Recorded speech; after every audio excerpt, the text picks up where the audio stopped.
So yesterday we dropped the video how to find a generational recruit in pretty much every recruiting class without scouting. I'm gonna show y'all how to do it for every single position. We just covered the quarterback, man. It's worse, or maybe worse is not maybe it's better, but this is crazy, man. If y'all do enjoy this content, like, comment, subscribe to the channel. I appreciate y'all, boys. Check out the ebook/membership down below. Y'all going crazy on that, man. I really do appreciate y'all. So let's just get right into this one, man. Let's not waste no time. So what I did here, y'all know about the 3-star athlete quarterbacks, and I'm not just going to show the athletes, but we'll start here. All I did was just added them, man. Just all 3-star athlete quarterbacks that we could possibly add to our class. That's all I did. Just added every single one of them, and it's 12 in total. So some of us locked this out for playing time already. That's fine. But, before we had to go through the process of elimination, we had to add like a 4-star guy with playing time deal breaker and, figure out who was the best of the best by removing guys slowly but surely. Well, if we just come over here to the recruiting tab, and at the right side of the screen, you can see all of their motivations. Well, just key in on the playing time motivation. And the more guys you add to the board, the more that playing time motivation will decrease if players are better than them. So when you do see a guy with the good playing time deal breaker, it's because he's the highest overall out of all the recruits at that position, and he don't care anything about them other guys because he knows he's just a higher overall. So we go down D playing time, B minus. Okay. Offer a scholarship. Let's scout. I'm assuming he's going to be a pretty solid player, but he's not generational. But we know his overall is going to be better than the other 3 guys that we started off with. Let's continue to go down. Playing time D. Okay. B minus. Let's scout again. He's probably also not going to be generational. I mean, he's a bust, but the accuracies are amazing. This is, that archetype. He's just going to have bad skill caps and also bad development trait. But he's probably going to come in like a 78, 75 overall. He's going to be a good player. But we continue to go down. Let's go back over to the recruiting. Playing time D. They locked this out. D. A+. This is a 3-star. A+. So we know we found our guy. We know we found our generational guy. He's a gem. And yes, he's generational. It's that simple. It's that simple, man. 94 throw power, good accuracies, all of that. And the fact that he had that A+, we pretty much knew he was going to be a gem, and we know he's going to have a good development trait pretty much. So now, guess what? We could just add remove all of our other guys that, we're probably not that interested in. We'll keep this guy because, we know he also could be good. We'll remove the bust. But we found our quarterback. We found probably the best quarterback in the entire recruiting class. And, well, let's say we just want to find out. Well, guess what? We could just add the 5-star quarterbacks.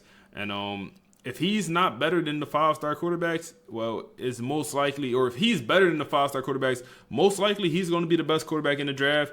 And looking at his playing time grade and the fact that it's still an A+, that tells us he's probably going to be the highest overall quarterback in this whole entire class. Maybe it'll be a 4-star better than him, but we know for sure that it's not a 5-star quarterback better than him. And looking at their playing time, well, what if we remove him? Their playing time, all the 5-stars with a B-. If we remove this quarterback, I'm assuming it's going to jump up. And let's see. It does not jump up, or this one does jump up to an A-, A+, and that's because now he's the highest overall, and these other guys are still, a little bit pissed off because this guy's higher overall. And if we scout him, we'll see that he also looks pretty good, but nothing generational like the, 3-star we just found. So let's say you want to do this at other positions, man. Let's say you want to do it at like middle linebacker, add a couple athlete middle linebackers, and, at the 4-star level at least. Well, what we could do is just look at the playing time grade, A+ playing time. We know he's probably very good. All 3 of them have an A+ playing time grade. This one has a D- or B-. So we know this guy's probably the worst of the bunch. I wonder if he's going to be a bust. He's not a bust. He still looks pretty good. But we know these guys are at least going to come in with a higher overall. He's a bust, but we know he's going to come in with a higher overall. Damn, they're all bust. But we know their overall is going to come in higher at least. And this matters for, certain position groups, especially, wide receiver, when you're doing the athletes. When you're looking for them athlete wide receivers, this could also be very useful because finding them athletes, they're very good in this game also. They was very good last year. So finding which ones will be the best, you probably want to do it for the 3 stars because there's just going to be more of them. Is definitely very useful. So I added as many as possible here, man, and just looking at the playing time grade going down. So D+, so we know his overall is going to start off lower. B, we know he's going to be better. C, he's not as good. B, A-, so he looks like the best so far. And you could just use this method to help you decide who to go after, who to recruit, who to scout. I think this guy also he had the B. He has the C, so he's not going to be as good, and that speed is a lot lower. This guy has the B. Let's scout. Lower speed, also don't look as good. And let's go to our other guy who had a B playing time, and let's scout him as well. And he looks okay, but you're able to identify the best at every single position group pretty much instantly. I know this might not be useful for like the small programs because when you're a 1-star, you just try and get in where you could fit in. Now, I have never seen this before. So this is all the 5-star corners in the nation. We have 12 5-star corners in one class. It's only 32 5-stars. 12 of them are corners.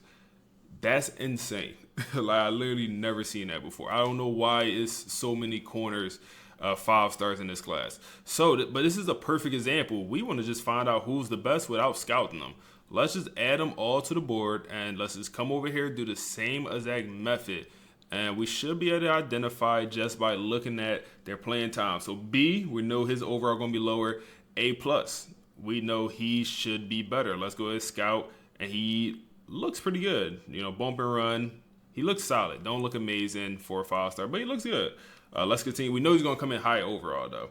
Another A+, so they might be tied for the same exact overall. He also looks very good. Boundary corner, 94 speed. He's actually a gem. That press and that man in zone coverage is actually very good. Another one, B-. We know his overall is going to be on the lower side. B, he's going to be lower. And not saying any of these guys are going to be bad, but they're not going to be as good as the guys with the higher overall. A+, we know he's going to come in higher overall. Go ahead, scout him.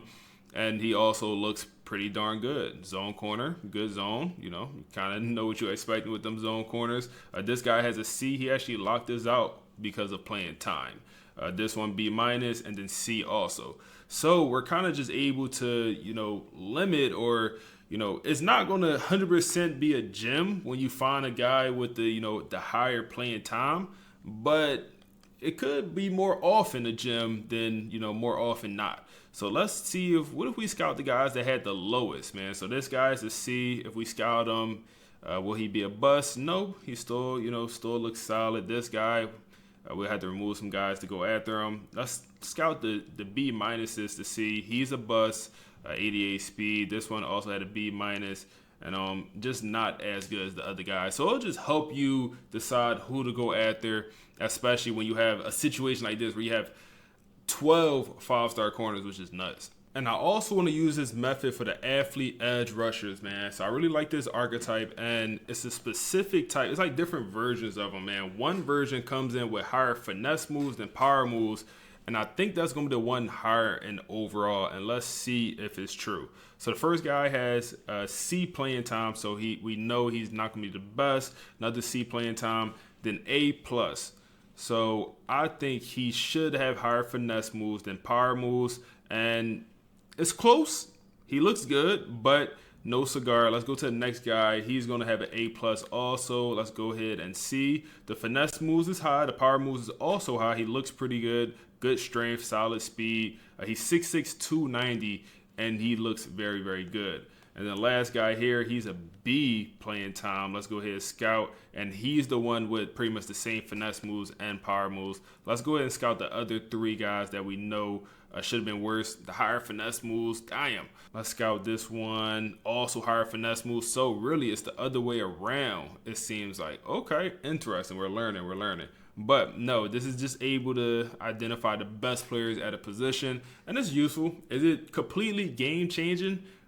For the quarterbacks, 100%. But for the other archetypes, I think it's just useful. You know, probably not the most game-changing thing in the world. But that's pretty much all I got for y'all boys today. If y'all enjoyed this video, make sure to like, comment, subscribe to the channel. Check out the book down below. I appreciate y'all. We're on to the next one.